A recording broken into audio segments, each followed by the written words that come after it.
Okay. Oh, all right. We'll wait for some people to show up, and feel free to drop a hello in the chat if you're here.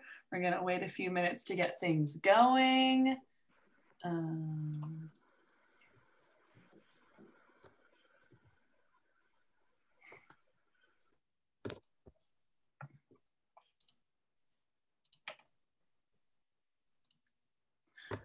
How are all the panelists doing today? I'm all right. There we go. I'll take it. I tried so hard to stay awake for the ones last night, but I couldn't do it. So yeah, it's time zones are definitely the biggest flaw in this program, but apparently they're all being recorded and will be show up eventually. So can't complain about that. Excellent.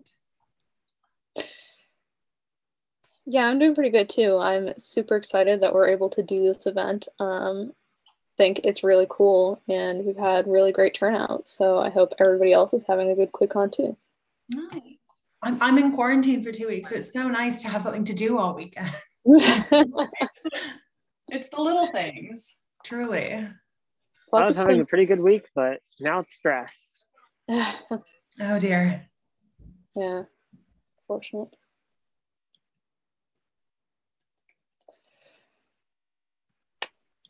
It's just good to be able to talk about Quidditch again. I feel like everybody's been out of the loop for so long just because I know. It is crazy that like we haven't had these conversations in so long, and now everything's happening at once, and you have to like pick between the different panels that you want to watch, and no. And it's so hard to pick which ones because you want to talk about everything, and everything deserves its own conversation. But hopefully this will jumpstart some bigger conversations and some bigger projects as people get inspired. Oh, I definitely think it will. It's just, I have such memories of like the original QuidCon in like, I guess it was like 2011, 2012 in Chicago or wherever. So I'm definitely missing the hotel bar portion of the online, but it's nice. I feel like I'm paying way more attention to what's actually going on this time. Good and bad. Yeah. There was a couple of different original QuidCons. So one was in Chicago, one was in Seattle, and I don't remember where the third one was, but those people actually met in person, and Claire apparently has war stories lived through it. We wrote the very first ref tests. I think that was like trialed at QuidCon. So we all like in the morning wrote the first like ref exam. But, quite a Alicia said there used to be Alicia said there used to be like live demonstrations and like pickup games and stuff. So that would also be really fun to do, and not as fun on virtual. No, yeah, you do miss that element. Okay, all right. Well, it is 2:33 my time and a whole bunch of people's time elsewhere, so we're gonna get right into this. Just for context, if you're viewing this, Alex is currently stuck at a Target working on their phone plan. I'm actually walking out of Target now because AT&T is like being weird. So I'm going to walk back to my car and do the panel. Okay, well, fantastic. But that's a little context of him moving around. But we're going to hop right into things and let the panelists introduce themselves. Tuesday, if you want to start, we can just go in photo order. Yeah, for sure. So I'm MLQ's current marketing director. I've been in the role since about October of last year. But by trade, I'm a digital marketer. I work in digital ads. So those annoying Facebook ads that are every third post in your feed. It's my job. Also Google ads, and some TV, but not as much. I've worked with over 30 brands, from really big guys like American Airlines and SwimFast all the way down to little startups, and worked on market research projects, like I said, advertising, done some digital strategy, some product placement, things like that. Also, I've worked in influencer strategy, which I think a lot of people are pretty excited about nowadays. Awesome. Alex, if you want to give your little introduction. Sure. Hi, my name is Alex Hinton. I am the merchandising coordinator for the United States Quidditch organization. I've been working with them for about 2 years now. In October, it will be my 2-year anniversary with them. So I literally just found them through a volunteering website. And I was like, you know, I worked in merchandising for 6 years. I should probably like do this and help them out. I also have had a successful merchandising business where I worked with multiple big influencers. My largest one had over 8 million followers on just one platform. But in total, out of my whole company, we reached over 40 million people every single day with our videos. Wow, that's impressive. All right, and then last but not least, Claire. Hiya, so I'm Claire, and I way back when co-founded U Ottawa Quidditch, and then eventually Quidditch Canada, and I was the director of communications for a few years. I've also done a little bit with Team Canada and MLQ, because Quidditch sort of means you've got your fingers in all kinds of different pies. I moved from there into pro sports comms, mostly with the Canadian Football League, as well as events for Hockey Canada, the Canadian Women's Hockey League, and the Ottawa Red Blacks. Currently, I'm working for the British Health Regulator on COVID-19 vaccine approval and health comms in the UK, but I still refuse to relinquish my hold on the Toronto Raiders Twitter account, just to keep my hand in. Awesome. And then my name is Lindsay Simpson. I am the moderator of this. I also I have like a degree in marketing. I work in social media marketing, and I handle all of like the branding and marketing for the Lost Boys. So I have my own experience as well. So we are going to hop right into this. We will start with our first question. And if Tuesday, if you want to answer this, like what even is marketing? Like how do you start a team and why is it important, like especially in Quidditch? Yeah, for sure. So marketing is kind of how you present yourself to the world, right? It's how people understand your product. In this case, your product can either just be Quidditch generally or whichever team you're working on specifically. But I want us to really think about things in terms of product and like what exactly we are trying to do and what it is we're trying to market. So marketing has a lot to do with what makes people buy into whatever it is that you're selling. I think you start marketing a team just by sitting down and saying, what do we want to stand for? Who do we want to be? How do we want to show ourselves to the world? And it's just so important in establishing those recruitment numbers that you need, all the way to like getting people really excited about your social media account. I think Raiders is a super great example of that. And everybody is really big fans of Raiders, Claire. So that's super exciting. But, you know, it's kind of how you choose what you stand for and get people to actually come out, support you, and be excited about Quidditch.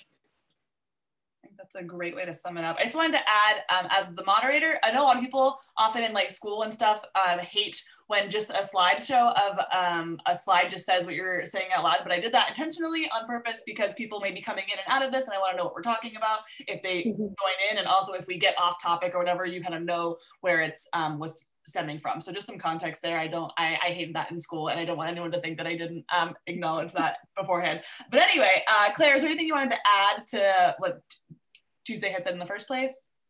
Yeah, I think that's a really good point. You know, at its heart, you're telling a story. You're telling people, you know, who are bored and lonely that there's maybe a social fitness outlet they hadn't considered. You're telling people who have resources that you have a hardworking group that needs them to represent, you know, their school on a national level. You're telling your community that there's something new and interesting and special for them to be involved with. And so that's really at the heart of it. I do think if you want awareness, generally, it's important to think about the step that comes after awareness. You know, how do you want to use that spotlight to your advantage?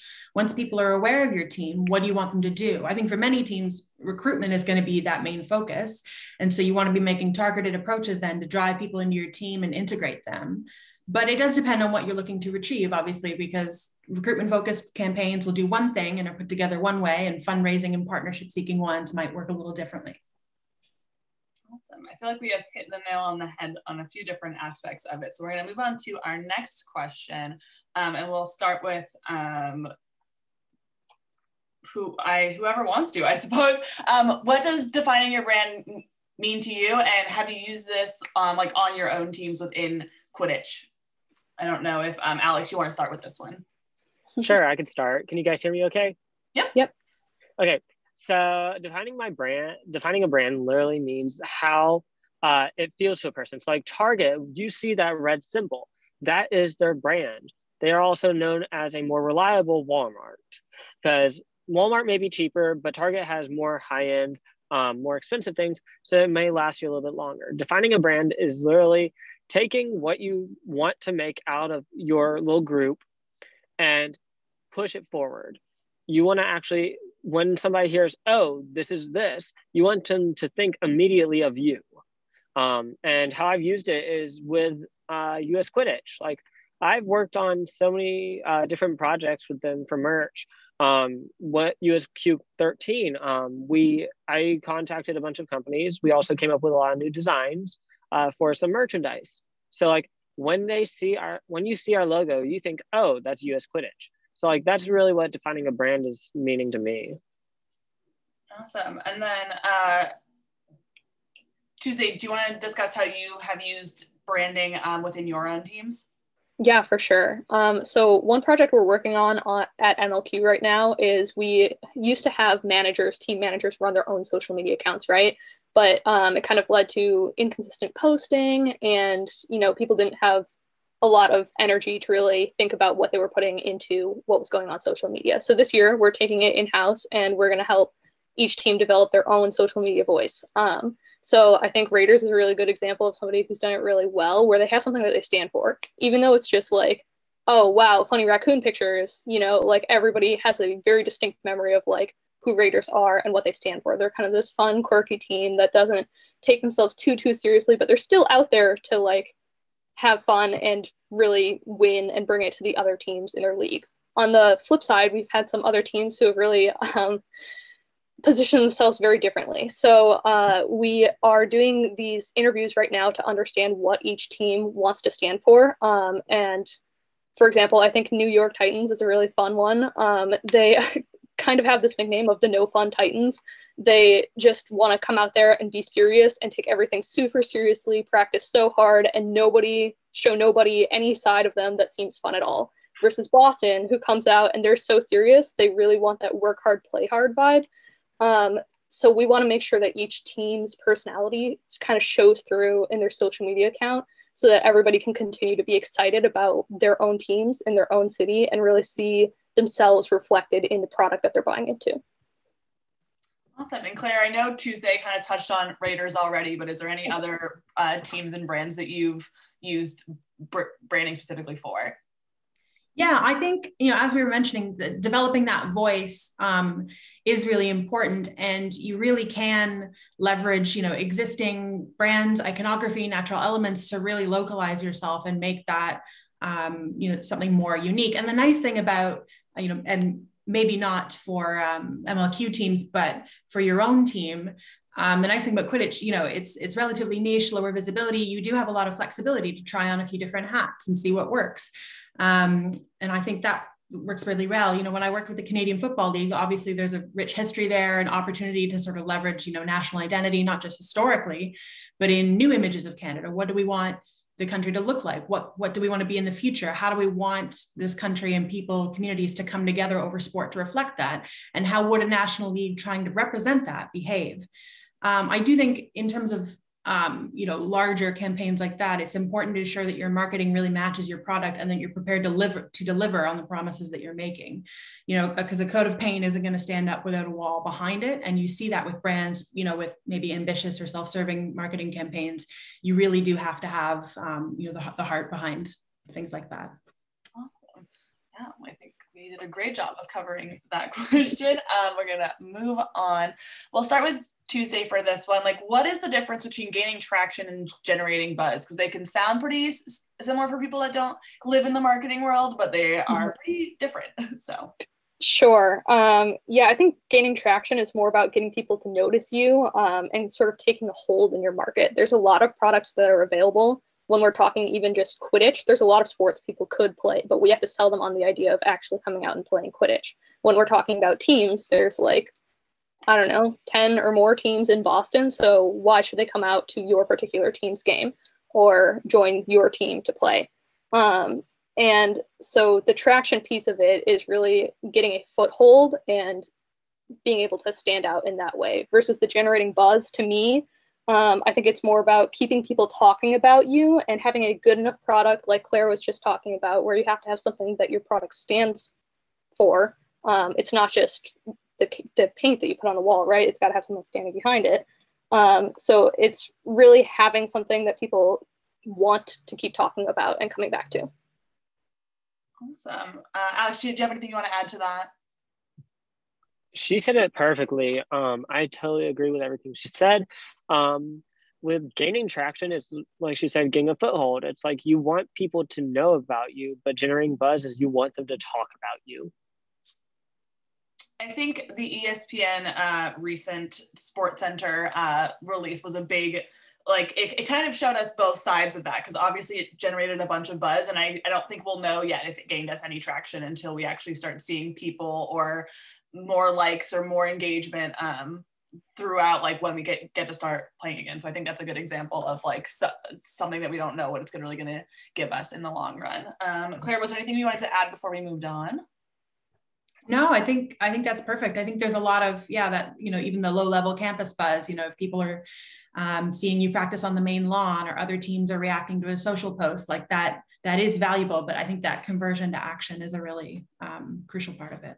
Awesome. Okay. And then how does marketing differ from college versus a club team? These are obviously two very different realms of the community that we're currently in.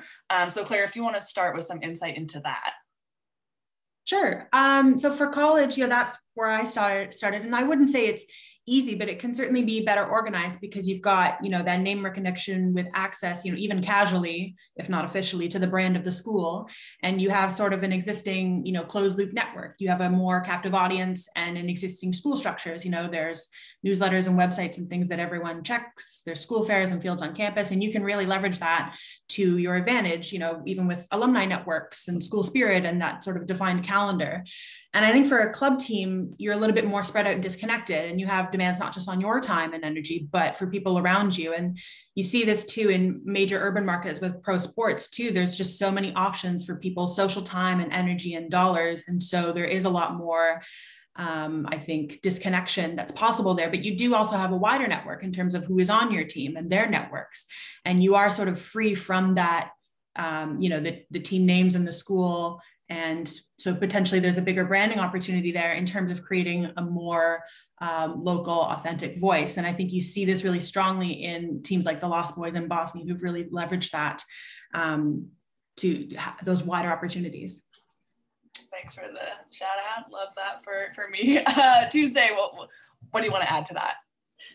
Yeah, I think it also gets into a little bit of different target audiences, right? Because who your college player is going to be a very different person than who your community player is. When you're thinking about people that you want to bring in, even just in terms of recruitment, your college player is going to be, we've seen it, that they can be either really Harry Potter focused or just looking to plug into their community versus, and they're going to have a lot more resources behind a college team, right? So your school cares and is invested in getting their own programs off the ground versus a community team.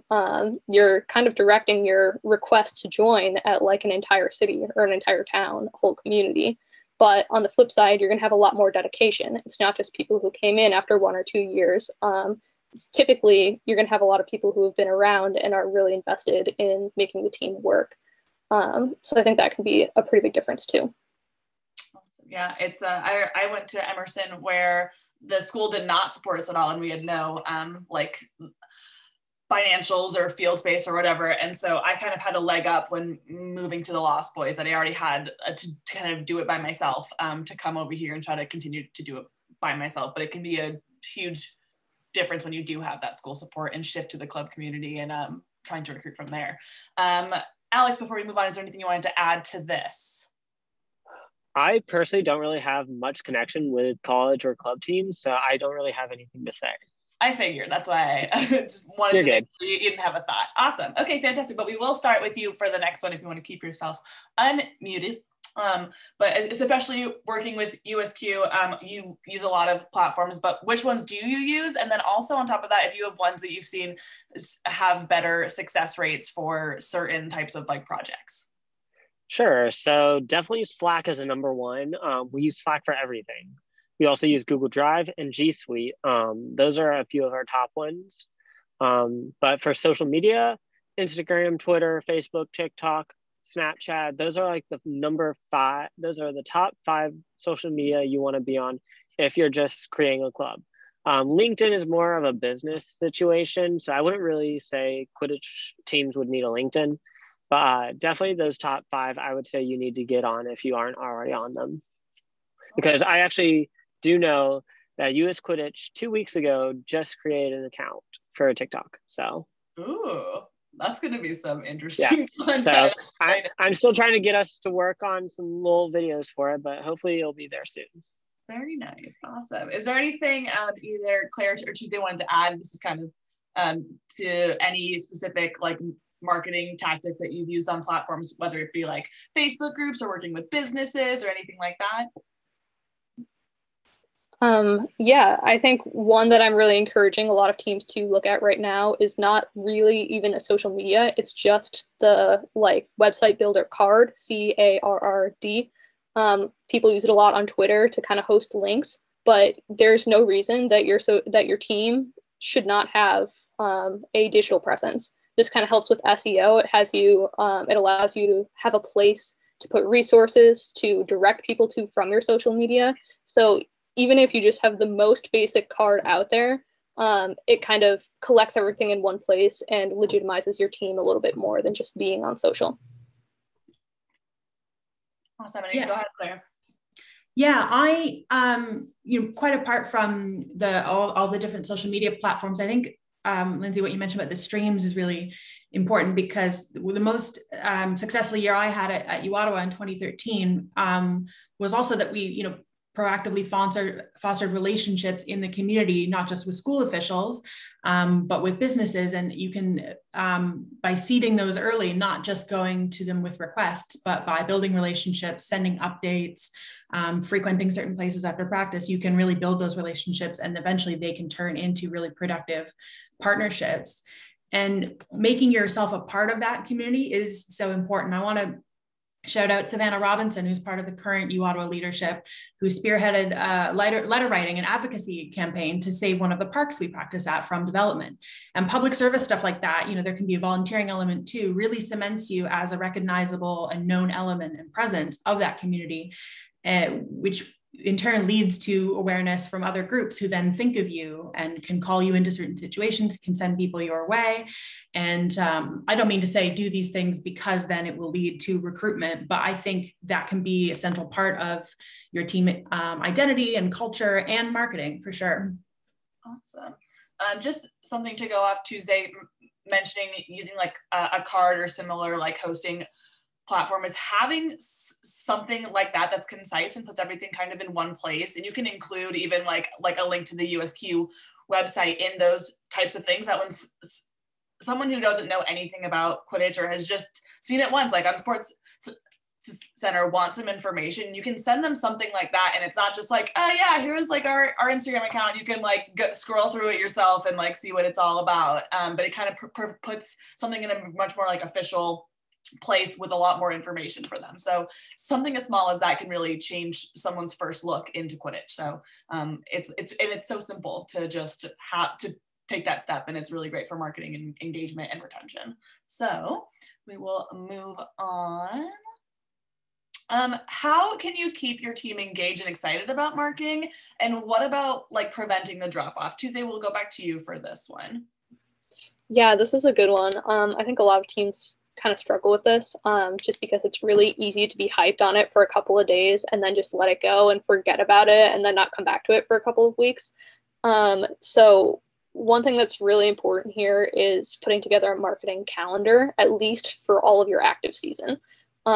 So even if you're just posting one time a week, but you're posting every week, that's better than posting like 7 times in one day and then abandoning the account for 3 months. So part of the content calendar, right, is building up enough content to be able to actually have things to post later on. But if you sit down at one single time and then just prep a bunch of posts, schedule them in Facebook, schedule them in Twitter, so they go out and you don't even have to worry about them, it becomes a lot easier. So that aside, I think some things that people get really excited about with marketing is seeing themselves and their friends reflected in what's going live. So whether it's social media, whether it's the website, whether it's like an article in a magazine or local newspaper, people get really excited about hyping up their friends and hyping up their team. So anything that you can do to bring in that person element, your friends element, is going to help you out. Awesome. Alex, is there anything you want to add to that, especially trying to get people excited about the USQ TikTok or something? Yeah, just like keep pushing it. Like, don't push it too much. Like, don't be all up in their face sending them texts or emails like every single day saying, hey, go follow our TikTok. Hey, go follow our TikTok. It's more, you want to give it out as like a slower pace, but still update them on it. So like, hey, maybe you want to come check out our TikTok and see what we're doing.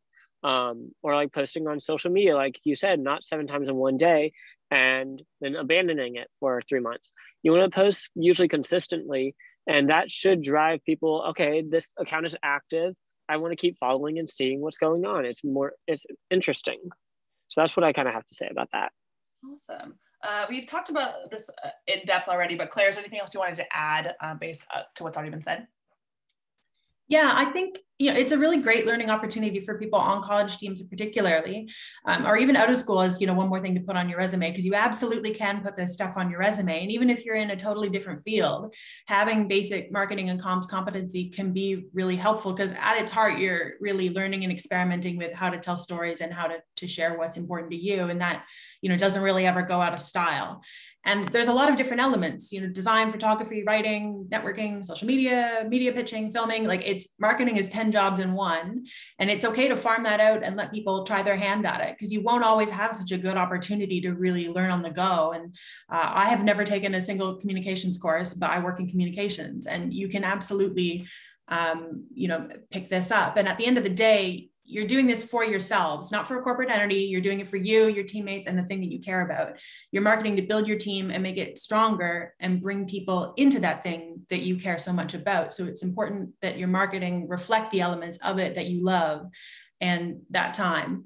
It might be controversial for me to say this, but I think it's okay if it drops off sometimes, because at the end of the day, we're doing this for fun, and you don't always have corporate resources, particularly at the moment with so much else going on. So I think it's important that what you do well. Awesome. Tuesday, what did you want to add? Yes, I thought it was really important. We touched on it just a little bit, but having that variety, not posting the same kind of content every single time you post. People get really bored of that. So like, especially when you're asking for things, avoid asking for things if you can. Try and tie it into something people want. You have to think about the end user, what they want to see. And yeah, just switching it up, try and do a different kind of post. If you're doing like an event, or if you're doing a player profile, you shouldn't have 17 player profiles in a row. Maybe some of them are interviews, maybe some of them are videos. Just try and make them a little bit different each time. You can't just post raccoon gifs. Sometimes you also have to post something else. Right, exactly. And something else I wanted to add about preventing like a drop off. If you are the person who's kind of handling most of your branding and marketing for your team, one day you're going to stop doing that. And if you don't have the next person set up for success, that is going to lead to a drop off. I am lucky enough for the Lost Boys stuff that I still work with and have a connection with Michael Molman, who did all of the original Lost Boys branding and design. So when I need like something, or if I want his like approval because it's like his team, even though it's not anymore, like I have him, but not everyone is as open to that. So like putting all of like the fonts you use and like the PNG transparent files and stuff like all in one place so it can be easily passed along is going to make the next person's job so much easier. And not having those resources is going to put them at a huge leg down and going to prevent a drop off. So start now by putting all of that information together. So that way you're setting your future teams up for success. Tuesday, if you want to add something off of that.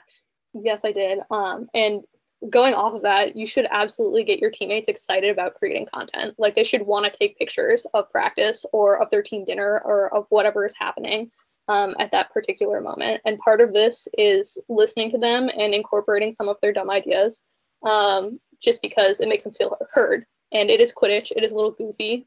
So it's okay. We don't have to be so serious all the time. Not looking at go curse or anything like that. It's true. I'll often, like all my experience for this in Quidditch is with the Lost Boys, but I'll often like have another player or teammate like run the Instagram story for like a practice that day, or live tweet a set of games at a tournament or whatever. And that just kind of gets them involved. And Also, it just creates more content. And on the Lost Boys Instagram account, we have like highlights of like the fun stuff, tournament information, practices. And so that way, if someone that does want to come get like a vibe from the team, they have like so much they can go through, and it comes from more than one person, which I think is really fun too. Okay, we're going to move on. What is your biggest takeaway you've learned from marketing your Quidditch team? Claire, let's go back to you for this one. Sure. Yeah. So I think maybe I'm just sort of rephrasing my earlier points, but I think the stories that you tell about your team should line up with the things that you value in it.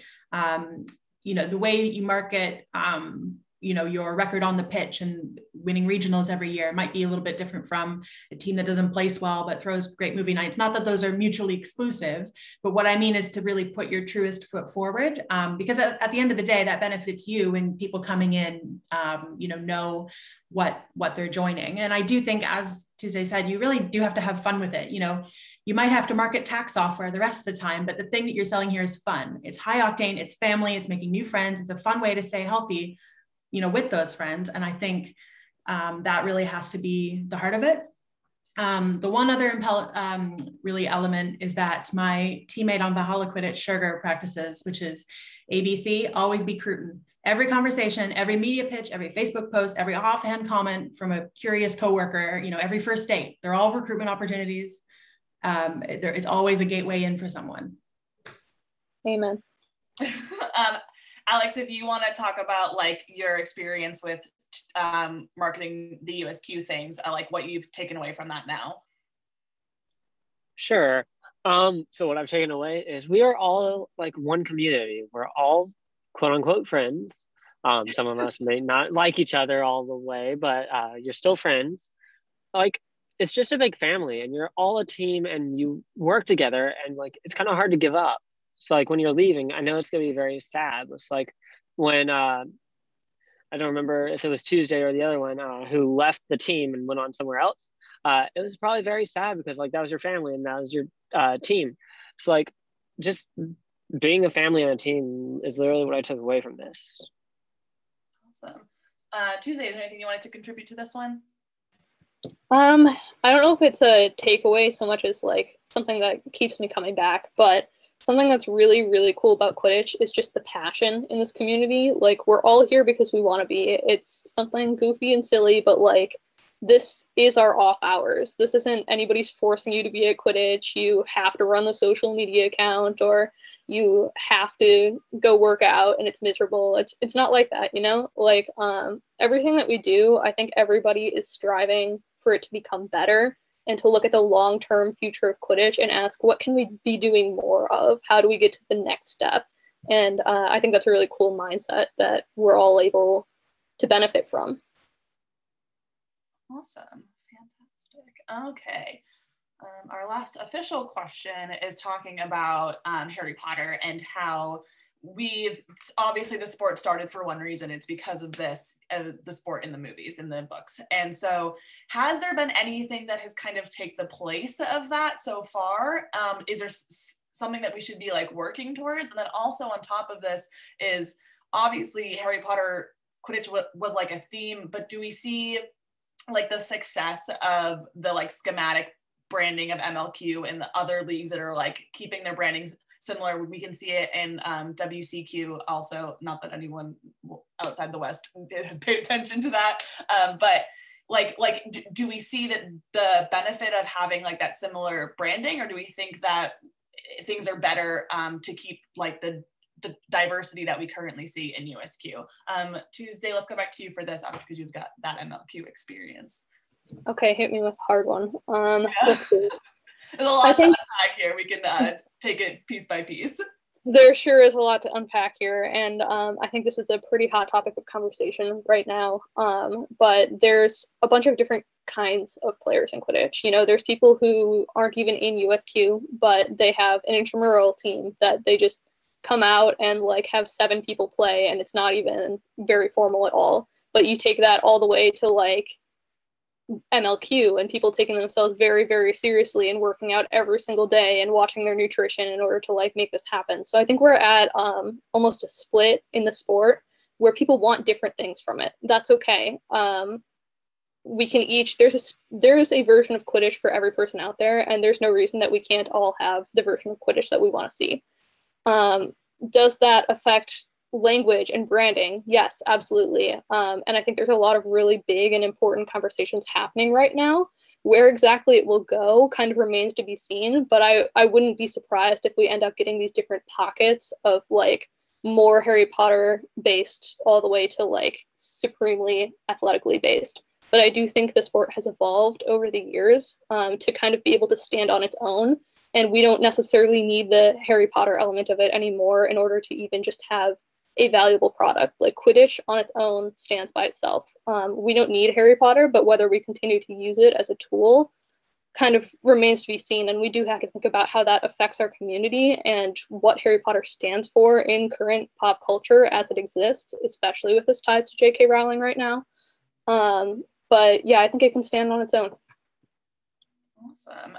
Alex, going back to your USQ experience, do you see the need to kind of keep Harry Potter in our storyline, or do you want to see a separation, or how, like, what do you think? I mean, doing that, it's like I said, it's like Tuesday said, it's kind of like a split down the middle. So like, yes, we could keep Harry Potter because of like the name from the books and the movies and all that. But like, we're our own entity now. Like, we have become so much bigger because of the books, but now it might be good to branch off. I know we kind of have, like USQ, when the whole J.K. Rowling LGBT thing happened, I know USQ took a stand towards that and was like, no, we're not accepting this. We are not part of that. So like, it all depends on like the situation of what you're thinking about. Awesome. All right, Claire, anything you want to add? Yeah, I think it made a lot of sense in the beginning to really leverage the Harry Potter aspects, because that was an oven-ready audience, with a proven appetite. And to a certain extent, that's always going to be the case. But as that marketing itself has shown, and as Tuesday and Alex really touched on, your audience outgrows that and changes over time, particularly when the mainstream elements of that are so closely aligned with transphobia, which is counterintuitive, not just to Quidditch branding, but to Quidditch values and culture. But I think that Quidditch's sort of youth and flexibility is a great advantage, because we're very much, we're still cooking over here. We're not done. We're always growing, and we have the power to use what works for us, take that from not just Harry Potter, but other professional sports and the way that other sports leagues and teams run, and leave the bits that don't work for us or that don't belong in our vision of what Quidditch, is going to be. And one thing I would caution would be that in sort of the remaking of that image, that we try to avoid glorifying or normalizing injury and the sort of that aspect of the sport. We understand the compulsion to really try and categorize Quidditch as a serious sport, but there was a panel earlier today with Aaron and Arjun covered in the safety panel. That can really impact your team culture and the safety of your players. And so I think I have personally been guilty of that in terms of marketing and pitching the sport and the team to new players, in particular athletes. But I would sort of caution us to stay away from that tendency generally.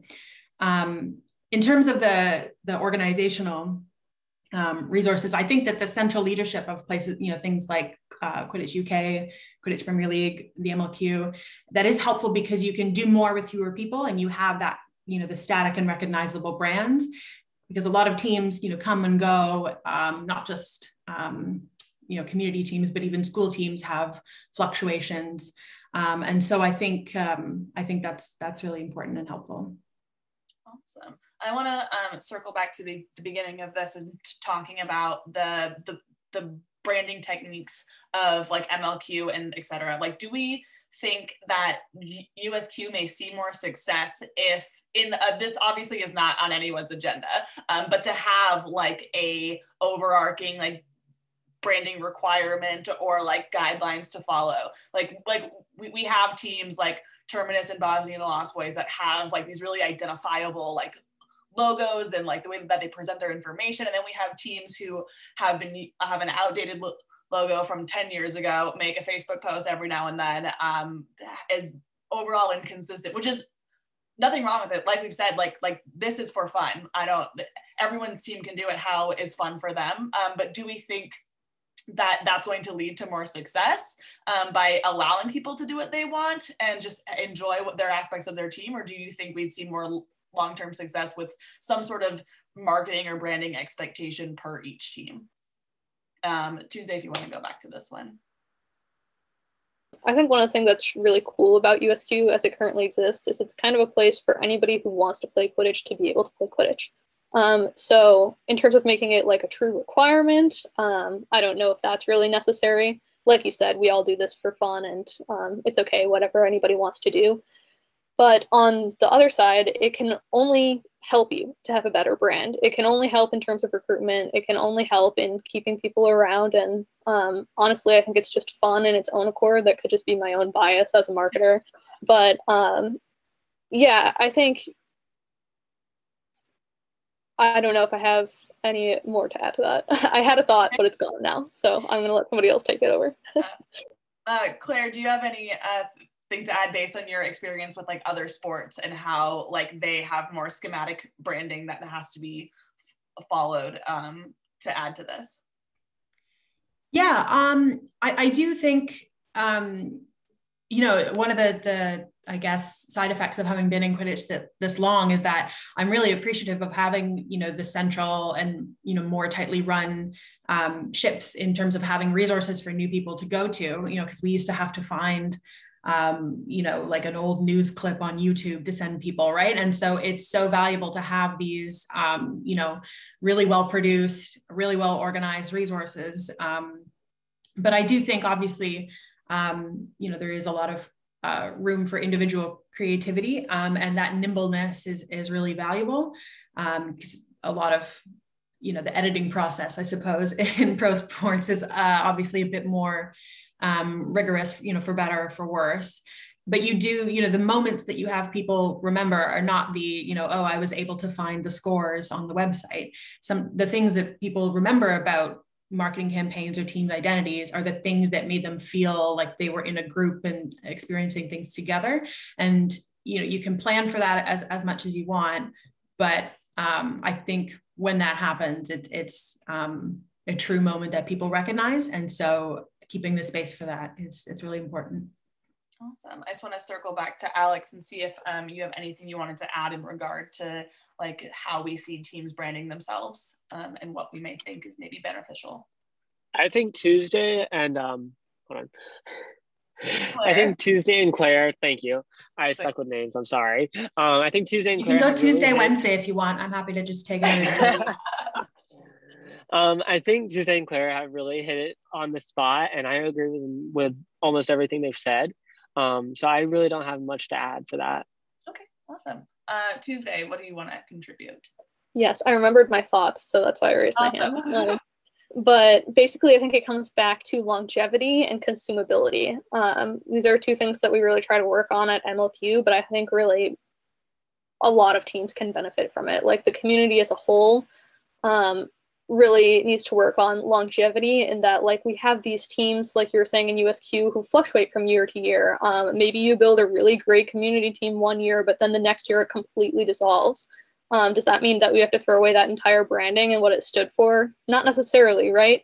So if we can get ourselves to a place where we can hand it over or come back to a brand, I think that would be really valuable, instead of having to start a new community team every time something goes wrong. Not looking at you, Midwest, or anything like that.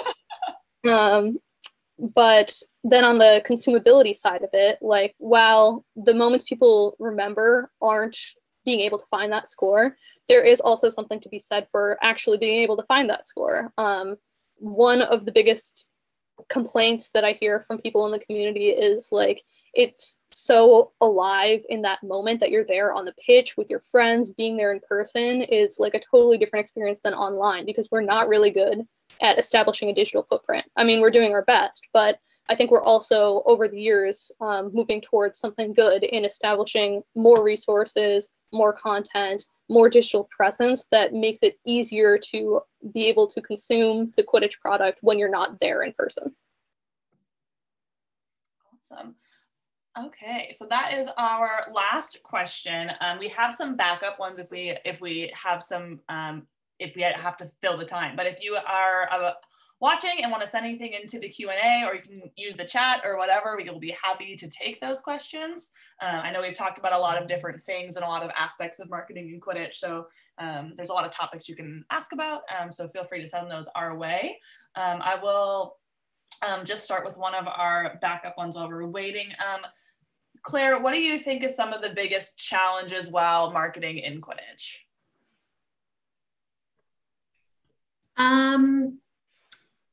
I suppose it could be, just experience, particularly with college teams, particularly if you don't have anyone with a marketing background, because it I guess can be a steep learning curve.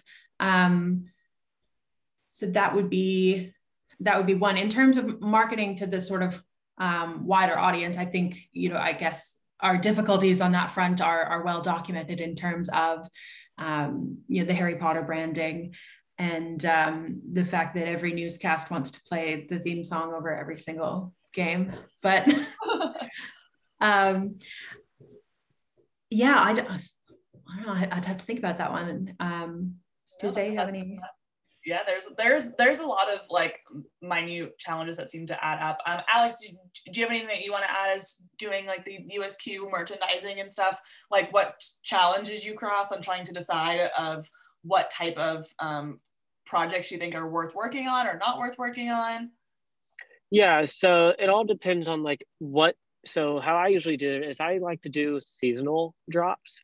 So right now we're working on a spring seasonal drop, which will be coming out in the next couple of weeks. So I always plan around like the season. So we'll spring, summer, fall, winter. I always plan it out like that. Some of the challenges have been trying to get people to actually like be interested in the actual merchandise items. Like we're probably gonna be sending out a poll hopefully soon that's asking, hey, what do you want to see? A t-shirt, like hoodies, sweatshirts, socks, any of that also. And then spreadsheets are also a big thing for me. I have probably 30 different spreadsheets that I have to go through whenever I'm working, because we have all of our inventory across Teespring and DFTBA, which we use for our merch. So I have a lot of spreadsheets. Then that's one of the challenges, is having to like go through all that at one time. We have some questions in the Q&A, so I'm going to ask, we only have about 3 minutes left, so panelists, I'm going to ask a question or two, and then I would love to hear a response, but keep it brief, and then we can talk about this more in the Slack. So what are some more actionable items we can do tomorrow on your social media, website, etc., to start marketing your team better? Anyone wants to jump in? Can I take that one? Yeah, I'm super excited about it. I saw that one early on in the chat, and I've been waiting to answer it. Awesome. So I think there's a bunch of different buckets that content fall into, right? So I think you want to do anything that engages your audience. So you can ask them questions, host video game tournaments like the Among Us one that USQ is doing, super cool right now. But we have this really good built-in product when it comes to Quidditch. There's always explaining that needs to be done when you're talking about Quidditch. Even if it's for players who already play, there's always that super nuanced rule that you can get into, or some next level strategy. So it's like ready-made content basically to talk about the game and what needs to happen in the game in order to take it to the next steps.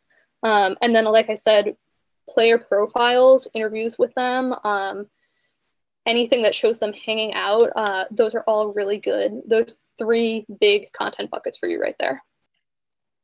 Awesome. We'll have time for one more question, and I'll put the rest in the Slack. So I still want to keep talking about this, but just to wrap this up, do we have any concrete ideas on what to create in these pandemic situations where we're not having these practices and stuff? So any things that we could be putting together now? Anyone jump in on that? I can definitely say something on that. We're working with USQ. I know we work with a bunch of different teams, and because of that, like, we are all on Zoom currently. Like a few of the teams are on Zoom. I don't know which teams are actually in person training and such. But like definitely like creating like mini games, like how USQ is doing the Among Us tournament. Still try and keep like the team players interested in playing and keep them with the team, instead of like, oh, we're just gonna be on Zoom every single week. They're probably not gonna want to do that, and they'll probably just leave. So like try and keep them interested in staying on the team and have fun with it. Awesome. So anyone else want to add anything to that about creating content for these situations, these times? I guess something that bridges the two of them is that in terms of actionable things you can do now, take pictures. Have every single person on your team take pictures all the time. And not even just for marketing purposes. You know, you're going to be, in 10 years, you're going to look back on these and have, you know, good, maybe not good memories of the current pancetta we're all in, but the good memories of being on a team with your friends. And you can having a big existing bucket of content means that you can use it in fallow periods where there's nothing going on. You know, professional sports have off seasons too, and you can't always rely on your executives to be making trades to give you Twitter content. You have to have existing photos and images and memories too, that to really tap into. And also just as simple as doing things like your typical player highlight, like Tuesday mentioned earlier. That's content, like all you need is a photo of a player and some information about them is super easy ways to like show off the team, get a little more personal, etc. That is all the time that we have. I will put, again, this stuff in the Slack. So I do want to keep having this conversation. Thank you so much for joining us. Thank you to the panelists for being so great. And we had a lot of great conversation. And yeah, that's all. See you next time.